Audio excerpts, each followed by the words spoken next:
Mr. Willie Wade, High Commissioner Dr. Roger Gopal, Trinidad and Tobago, हमारे महापौर श्री ऋषिकेश उपाध्याय जी, माननीय विधायकगण श्री वेद प्रकाश गुप्ता जी, रामचंद्र यादव जी, श्रीमती शोभा चौहान जी, बाबा गोरखनाथ जी, आज के इस कार्यक्रम में उपस्थित सभी पूज्य संत चरण, यहां पर उपस्थित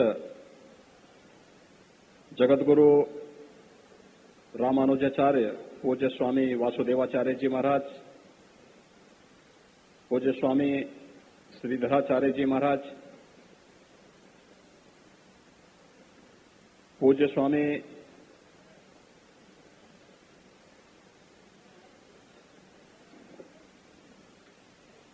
राघवाचार्य जी महाराज, पूज्य स्वामी विश्वेश प्रपन्नाचार्य जी महाराज, मणिनाथ दास छावनी के श्री महंत कमल नयन दास जी महाराज, दिगंबर अखाड़ा अयोध्या के श्री महंत सुरेश दास जी महाराज, हिंदू धाम अयोध्या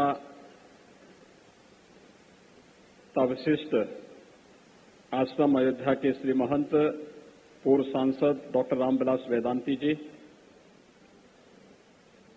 आज के इस कार्यक्रम में उपस्थित ज्ञानी गुरजीत सिंह जी, महंत राजकुमार दास जी, महंत अवधेश दास जी,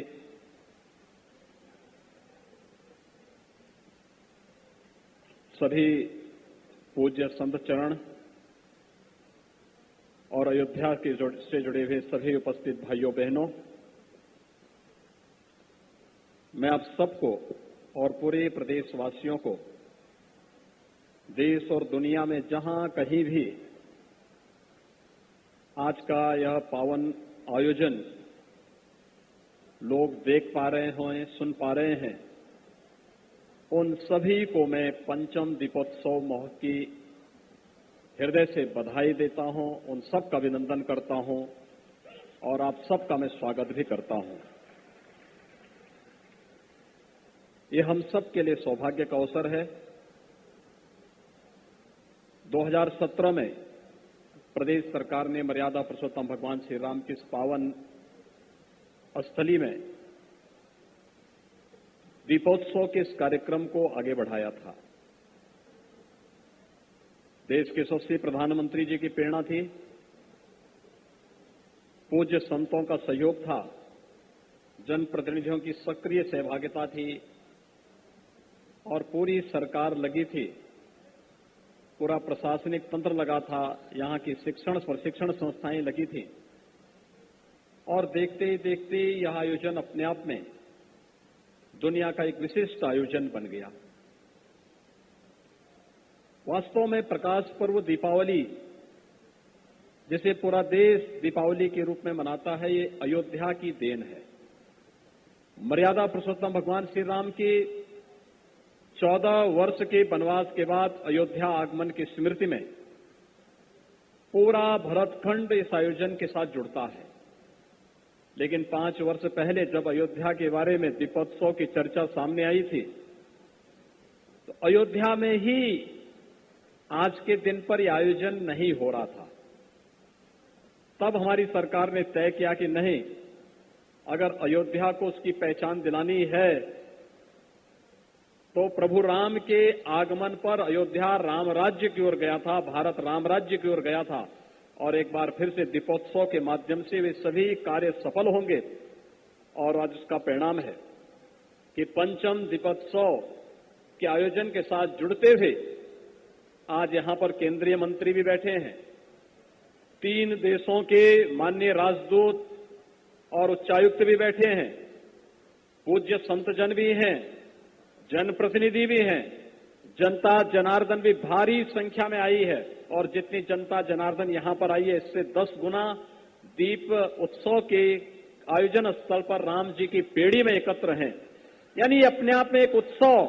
और ये केवल यहीं पर नहीं, आज लखनऊ में भी, आगरा में भी, काशी में भी, प्रयाग में भी, चित्रकूट में भी, गोरखपुर में भी, नैमिषारण्य में भी, हर एक जगह, हर एक मंदिर में इस उत्सव को जोड़ करके जिस भव्यता के साथ आगे बढ़ाने का कार्य हुआ है, आज उसका परिणाम है कि आपकी भावनाओं ने किस तेजी के साथ देश की तस्वीर को बदला है, कि आपकी भावनाएं सफल हुई, प्रभु तक आपकी आवाज पहुंची और अयोध्या में मर्यादा पुरुषोत्तम भगवान श्री राम की भव्य मंदिर के निर्माण कार्य का शुभारंभ भी आदरणीय प्रधानमंत्री जी के कर कमलों से 5 अगस्त 2020 को प्रारंभ हो चुका है। भाइयों बहनों, जब मैं 2017 को पहले दीपोत्सव में हम लोग आए थे, मैं तब देख रहा था सामने नौजवान एक ही बात कहता था, एक ही नारा गूंज रहा था उस दिन। मुझे याद है 2017 में भी, 2018 में भी, 2019 में भी एक ही नारा गूंज रहा था कि योगी जी एक काम करो, मंदिर का क्या नारा था?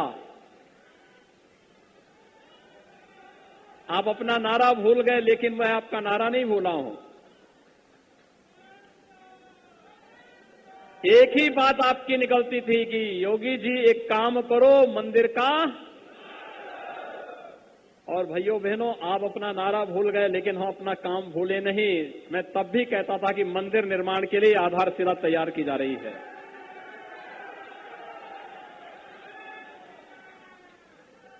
आज मंदिर का निर्माण हो रहा है कि नहीं हो रहा है? पूज्य संतों की ओर से आप खुश हैं? इधर से पीछे सभी लोग इस बात से खुश हैं कि मंदिर का निर्माण हो रहा है भव्यता के साथ, क्योंकि माननीय दिनेश जी भी इस कार्यक्रम के साथ जुड़े हैं, जो राम जन्मभूमि आंदोलन में पहले दिन से जुड़े थे। वे आज भी इस कार्यक्रम में हैं। विश्व हिंदू परिषद के क्षेत्रीय संगठन मंत्री भी इस कार्यक्रम के साथ यहां पर जुड़े हुए हैं। सभी पूज्य संत जन यहां पर जुड़े हुए हैं। उनमें से बहुत सारे लोग इस बात के साक्षी होंगे, आज से ठीक 31 वर्ष पहले आज के दिन अयोध्या में क्या हो रहा था।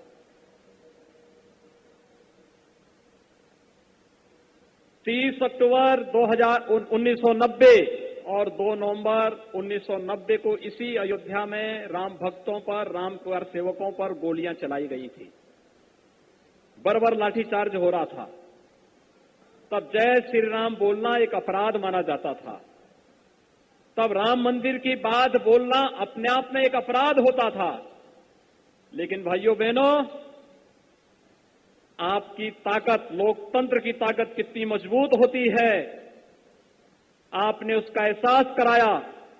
और उस ताकत का एहसास है जो कल तक राम भक्तों पर आज से 31 वर्ष पहले गोलियां चला रहे थे, आज वो आपकी ताकत के सामने झुके हैं। अब लगता है कि अगर कुछ और वर्ष आप इसी प्रकार से ले चले तो अगली कार सेवा के लिए और उनकी पूरी खानदान लाइन पर खड़े होते हुए दिखाई देंगे। आप देखना, अगली कार सेवा जब होगी तब गोली नहीं चलेगी, तब राम भक्तों पर, कृष्ण भक्तों पर पुष्पों की वर्षा होगी। और यही लोकतंत्र की ताकत है, क्योंकि राम ने सबको जोड़ा।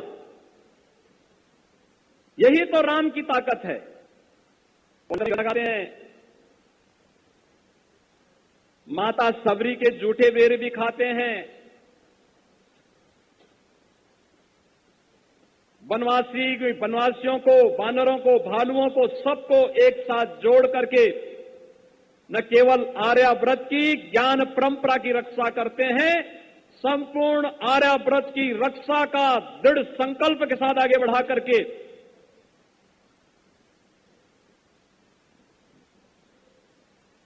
दैहिक, दैविक और भौतिक तीनों प्रकार के तापों से इस संपूर्ण भारत खंड को मुक्त करके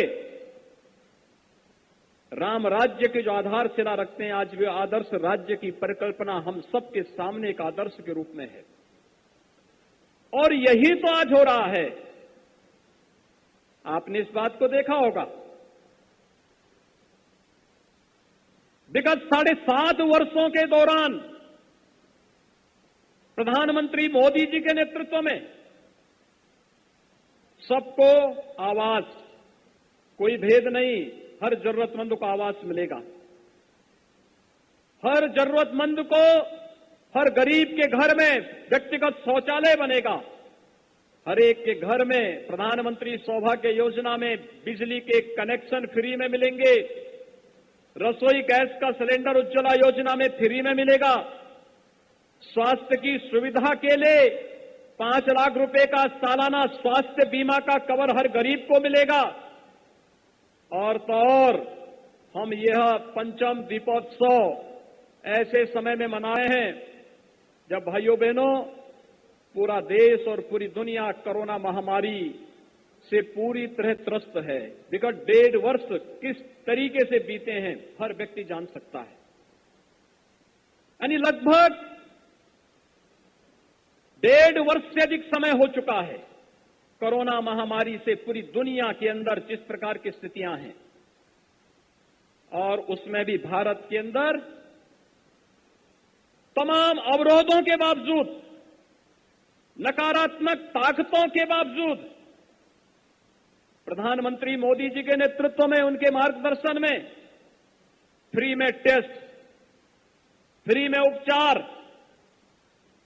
फ्री में राशन की व्यवस्था सभी गरीबों को, और भाइयों बहनों कोरोना से बचाव के लिए फ्री में वैक्सीन, और सबको वैक्सीन भी प्रधानमंत्री मोदी जी ने पूरे देश को दिया है। ये अपने आप में राम राज्य की उस परिकल्पना को साकार करता है जिसको लेकर के हम वर्षों से तमन्ना कर रहे थे। और इसीलिए अंतःकरण से हम जुड़े हुए हैं। अयोध्या में प्रभु राम के 14 वर्ष के वनवास के आगमन के साथ, और मैं और हमारा पूरा कैबिनेट उस अवसर पर अयोध्या में रहता है। और आज भी हम अभिभूत हैं कि हमें 5वीं बार भी अयोध्या के अंदर भगवान राम की अगुवाई करने, उनके राज्याभिषेक करने का सौभाग्य अयोध्या वासियों ने भी दिया, आप सब ने दिया, और प्रभु की कृपा हम सब पर बनी रहे। इस दृष्टि से आज के इस दीपोत्सव कार्यक्रम के साथ हम सब यहां पर जुड़ते हुए मुझे बहुत अपार प्रसन्नता की अनुभूति हो रही है। मैं इस अवसर पर अभिनंदन कर रहा हूं अपने केंद्रीय मंत्री श्री जी किशन रेड्डी जी का। 3 देशों के राजदूत और उच्चायुक्त यहां पर आए हैं, उनका भी मैं इस अवसर पर अभिनंदन करता हूं कि उन लोगों ने आज के इस कार्यक्रम में पूज्य संतों के सानिध्य में इस भव्यता का एहसास किया है, और इस कार्यक्रम के साथ जुड़ करके आपके साथ भारतीय संस्कृति के साथ अपनत्व जोड़ करके, क्योंकि हमारे जो उच्चायुक्त आए हैं भाइयों बहनों, प्रत्यक्ष या अप्रत्यक्ष रूप से भारतीय संस्कृति और परंपरा के प्रति इनके मन में, अंतःकरण में एक सम्मान का भाव है।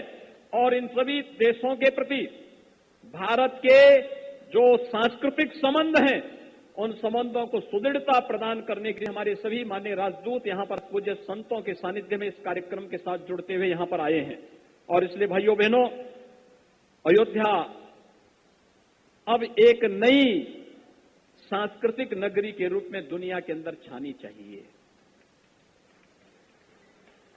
अयोध्या में भगवान राम के भव्य मंदिर के निर्माण के मार्ग में अब कोई बाधा नहीं, दुनिया की कोई ताकत अयोध्या में 2023 तक भगवान राम के भव्य मंदिर के निर्माण को रोक नहीं सकती है।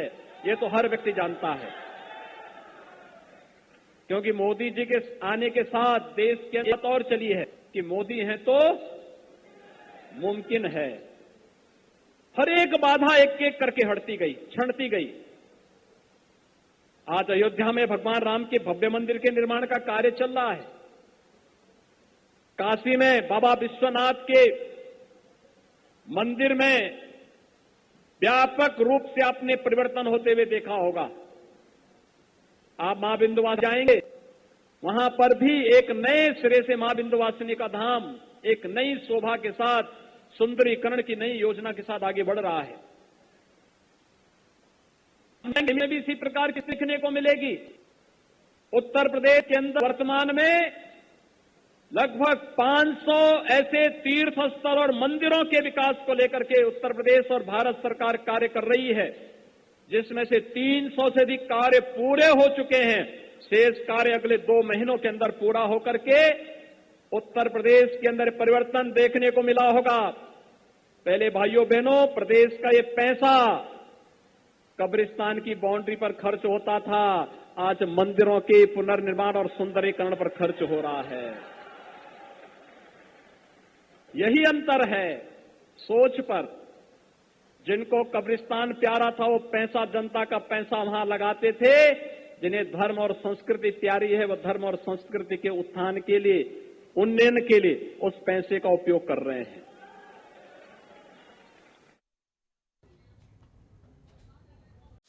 खबरों के निष्पक्ष विश्लेषण के लिए सब्सक्राइब करें Jantantra TV and press the bell icon.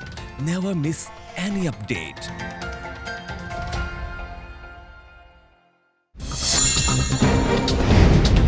Download कीजिए जनतंत्र टीवी ऐप को, जो कि अवेलेबल है गूगल प्ले और ऐप स्टोर पर। अधिक जानकारी के लिए अभी डाउनलोड करें।